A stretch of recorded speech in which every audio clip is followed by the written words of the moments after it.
नमस्कार, मैं हूं राहुल शर्मा। आप देख रहे हैं SP9 न्यूज। स्वागत है आप सभी का आज की इस बड़ी खबर में। बड़ी खबर की शुरुआत महाराष्ट्र से। जी हां, महाराष्ट्र में लगातार सियासी भूचाल देखने को मिला।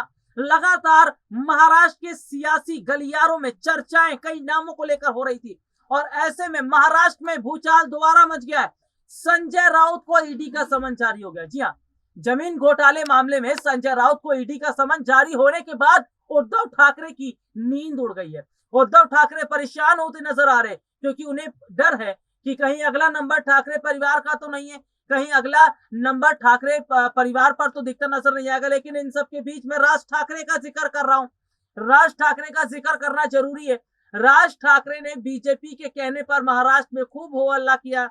महाराष्ट्र में काफी समय से शांत बैठे राज ठाकरे ने जिस तरह से अपनी लड़ाई लड़ी है, जिस तरह से वो बीजेपी के कहने पर हिंदू मुसलमान को लेकर काम कर रहे थे, तो ऐसे में क्या बड़ी जगह दी जाएगी राज ठाकरे को महाराष्ट्र में बीजेपी के अंदर। लेकिन इन सब के बीच ये देखा जा रहा है क्या राज ठाकरे को मुख्यमंत्री बना सकती है बीजेपी।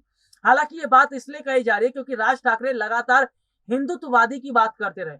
बाला साहब ठाकरे के पद चिन्हों पर वो चल रहे हैं। बाला साहब ठाकरे ने महाराष्ट्र को पूरा हिंदुत्ववादी बनाने का सपना देखा था। तो क्या जो राज ठाकरे हैं वो बाला साहब ठाकरे के सपने को आगे बढ़ाते नजर आएंगे। हालांकि उद्धव ठाकरे तो नहीं बढ़ा पाए, तो क्या राज ठाकरे के अंदर बीजेपी देख रही है कि वो अब हिंदुत्ववादी को आगे बढ़ाएंगे। और अगर राज ठाकरे को बीजेपी महाराष्ट्र में बड़ी जगह देती है तो क्या इसका अन्य चुनाव पर असर पड़ेगा। तो ये तमाम सवाल जो फिलहाल उठकर जरूर खड़े हो रहे हैं। लेकिन इन सब के बीच ये देखा जा रहा है कि फिलहाल राज ठाकरे का जिक्र बीजेपी अभी नहीं कर रही है। बीजेपी के नेता राज ठाकरे को लेकर कोई बात नहीं कर रहे। तो क्या राज ठाकरे का केवल इस्तेमाल ही बीजेपी ने किया है और राज ठाकरे का इस्तेमाल करना बीजेपी को महंगा पड़ेगा, ये सबसे बड़ा सवाल है। लेकिन सीधे तौर पर देखा जा रहा है कि बीजेपी भी ये बात जानती है कि MNS की भी पकड़ कितनी बड़ी है महाराष्ट्र में। उद्धव ठाकरे से ज्यादा पकड़ है राज ठाकरे की। और राज ठाकरे की जो कुछ वक्त पहले एक रैली हुई थी जिसमें लाखों से ज्यादा की संख्या में लोग जुटे थे, वो सीधे तौर पर ही ये बता रहे थे कि बहुत बड़े हद तक राज ठाकरे की पकड़ महाराष्ट्र में है।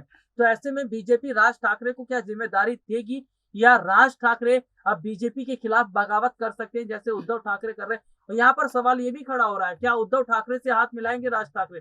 दरअसल सीधे तौर पर देखा जा रहा है कि राज ठाकरे को भी इस बात का इंतजार था कि बीजेपी उनको लेकर क्या सोच रही है, उन्हें क्या बड़ी जिम्मेदारी दी जाएगी। तो कहीं ना कहीं ये माना जा रहा है कि राज ठाकरे जो है बहुत बड़े हद तक, जी हाँ, कुछ ना कुछ ऐसा प्लान जरूर तैयार कर रहे हैं, बहुत बड़े हद तक कुछ ऐसा जरूर सोच रहे हैं जिससे उन्हें फायदा जरूर मिले। तो सीधे सीधे तौर पर देखा जा रहा है कि राज ठाकरे जो है वो अब आस लगाकर बैठे हैं, काफी वक्त से सोच रहे हैं। अब देखना होगा कि राज ठाकरे को क्या जिम्मेदारी बीजेपी देती है।